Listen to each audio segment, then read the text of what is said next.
Malika alias 117, 24 ans, Idrissou Ismail a 19 ans, Moussa Hamidou, 30 ans et repris de justice. Voilà présenté de manière substantielle l'axe du mal.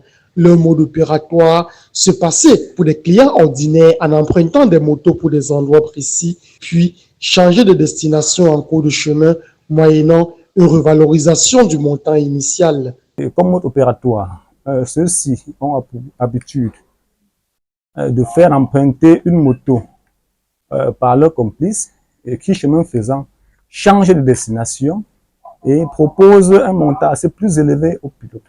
Et c'est comme ça qu'il l'oriente dans une zone où sont postés ses comparses et à leur arrivée, ceux-ci sortent de leur cachette et sous la menace des poignards, ils arrachent leur moto qu'ils écoutent dans le marché noir. Et c'est sous ces sièges que sont dissimulés les couteaux d'environ 50 cm qui permettent aux inséparables complices de maîtriser leur proie. Seulement, prendre possible la zone de Ndokotier et ses environs, c'est jouer au mauvais quintet, car la brigade de Ndobat veille au grain. En date du 17 août 2024, nous avons aperçu un groupe de ces hors-la-loi au niveau du carrefour CCC et nous nous sommes mis à leur poursuite et les avons rattrapés au niveau du carrefour Ndokoti.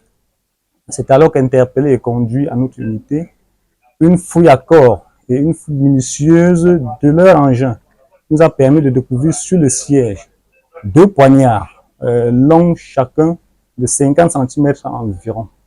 Face à une telle démonstration de force, difficile de garder son sang-froid côté malfaiteur. Preuve que l'âme a visiblement changé d'épaule. Franchement, je ne sais pas quoi dire. Mais je me suis retrouvé entre les deux gens-là. Exactement. Loin de tomber sous le charme de ces larmes de crocodile, l'adjudant-chef Jean-Éric Théfan demeure imperturbable. L'ordre va régner par tous les moyens. Nous mettons en garde tous ces malfrats qui font perdre le sommeil à la population, que nous sommes déterminés plus que jamais à les traquer et que ceux qui vont continuer dans cette perdition vont nous trouver sur leur chemin. En attendant la présentation des 3 présumés agresseurs devant le procureur de la République pour répondre de leurs actes, la gendarmerie nationale rassure les populations et les appelle à plus de collaboration en dénonçant tout acte susceptible de compromettre la sécurité des personnes et des biens.